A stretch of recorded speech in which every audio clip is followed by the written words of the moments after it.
Hello guys, स्वागत है आपको हमारे यूट्यूब चैनल में। चलिए आज हम लोग देखेंगे कि जो कल यानी कि जो 1 अप्रैल को जो बीए का परीक्षा हुआ, मतलब अंडर ग्रेजुएशन का जो परीक्षा हुआ, उनमें जो क्वेश्चन पूछा गया था पॉलिटिकल साइंस का, इनका आंसर की देखेंगे आज हम लोग।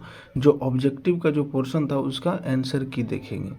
तो चलिए हम लोग वीडियो को स्टार्ट करते हैं। चलिए देखिए, ये जो है ना यूजी का जो फर्स्ट ऑनर्स पेपर है, मतलब जो फर्स्ट मतलब बीए जो फर्स्ट ईयर में है, उसका ऑनर्स पेपर फर्स्ट है। चलिए तो देखते हैं एग्ज़ाम का जो रूल था वो समझते। देखिए इनमें जो है हम लोग को 3 घंटा टाइम मिला था, जो पूरा 100 नंबर का था। देखिए इनमें से टोटल जो ना, इसमें टोटल 10 क्वेश्चन था इसमें, जिसमें से हमको 5 क्वेश्चन का आंसर देना था। और ये 5 प्रश्न जो है सभी बराबर अंक के थे, यानी कि अगर इसमें देखा जाए तो सब 20-20 का हो गया। मतलब ये 5 जो है 20-25 हो गया, पूरे 100 नंबर का था, समझिए। और इस तरह से जो है पूरा हमको जो है 100 नंबर का परीक्षा देना था। उसमें से देखिए क्या नियम बोला है कि इसमें सभी प्रश्न बराबर मान के होंगे। देखिए क्या लिखा है, किन्हीं 5 प्रश्नों का उत्तर दे जिसमें प्रश्न संख्या 1 अनिवार्य है। मतलब जितना भी इसमें क्वेश्चन था उनमें से 5 को हमको आंसर देना है, लेकिन इसमें प्रश्न संख्या 1 अनिवार्य था। यानी जो ऑब्जेक्टिव का जो भी पोर्शन था उसको अनिवार्य था। अगर आप ऑब्जेक्टिव का प्रश्न का आंसर नहीं दिए तो आप प्रमोट हो जाएंगे, नहीं तो फेल हो जाएंगे इसमें से। यानी कि हमको प्रश्न संख्या 1 को देना अनिवार्य है, जो ऑब्जेक्टिव का पोर्शन है। उसके बाद जो अन्य बचेगा उसमें से किन्हीं 4 का आंसर देना है। चलिए तो देखते हैं आज ऑब्जेक्टिव को हम लोग शुरुआत करते हैं क्या है। देखिए क्या बोल रहा है, निम्नलिखित में से सही विकल्प का चयन करें। मतलब नीचे जो भी क्वेश्चन दिया गया है उनमें से सही विकल्प का चयन करते हैं। चलिए तो हिंदी से देखते हैं क्या बोल रहा है। राजनीति विज्ञान निम्नलिखित के अध्ययन पर बल देता है। माने राजनीतिक विज्ञान किसके अध्ययन पर बल देता है। देखिए सरकार, राज्य, ये शक्ति और जो मतलब क्या मतलब ये तीनों का अध्ययन का हमको मतलब सरकार का, राज्य सरकार का, पूरे राज्य सरकार और केंद्र सरकार के शक्ति का, इसलिए आंसर हो जाएगा उपरोक्त सभी। चलिए अगला देखते हैं क्वेश्चन नंबर बी का। देखिए क्या बोला है, निम्नलिखित में से कौन सा परंपरागत दृष्टिकोण के लिए प्रासंगिक नहीं है। चलिए देखते हैं, दार्शनिक, ऐतिहासिक, नहीं ये सब नहीं होगा, संस्थागत ये, और अगला डी जो 4 नंबर में व्यवहारिक। मतलब यही हमारा आंसर होने वाला है, कौन सा, तो व्यवहारिक। चलिए अगला देखते हैं, नंबर ये सी का होगा। देखिए ए थ्योरी ऑफ जस्टिस निम्नलिखित में से किससे संबंधित है।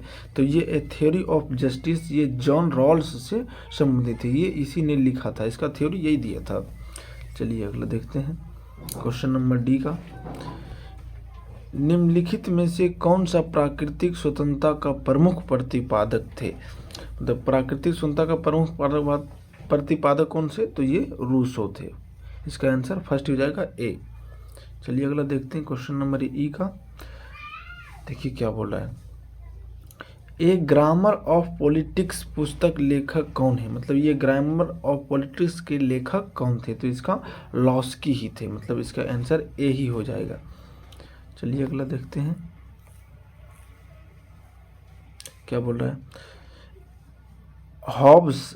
हॉब्स के सामाजिक समझौते के सिद्धांत को उनकी पुस्तक में समझाया गया है। मतलब इसका जो ये पुस्तक है हॉब्स की, इसमें क्या समझाया गया है, तो इसमें सामाजिक समझौते के बारे में समझाया गया है।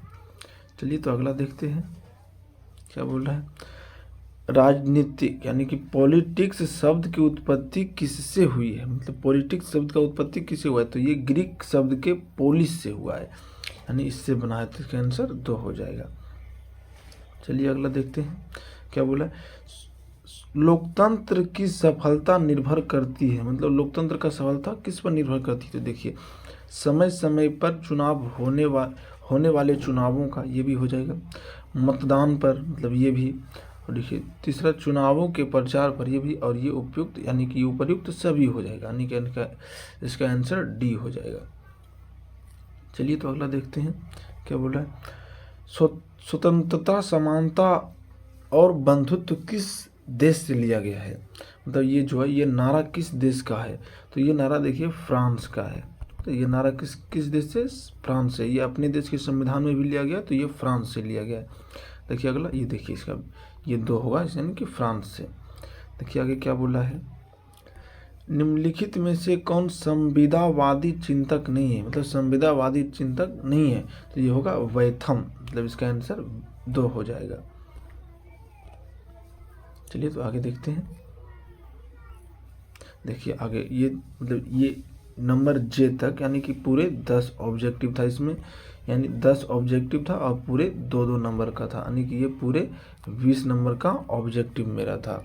उसके बाद इधर जो भी क्वेश्चन बचा है वो सारे जो है इधर 20-20 नंबर का है, मतलब यहाँ से अब 20-20 नंबर का है, तो पूरे 20-20 नंबर का है और इसमें 4 का आंसर हमको देना, तो पूरे कितना हो जाएगा 80, यानी कि ये टोटल जो बचा 80 को हमको ये अब लिखना है पूरा। ये तो लिखने वाला पोर्शन था, ये 2 नंबर से हो, एक का अनिवार्य था।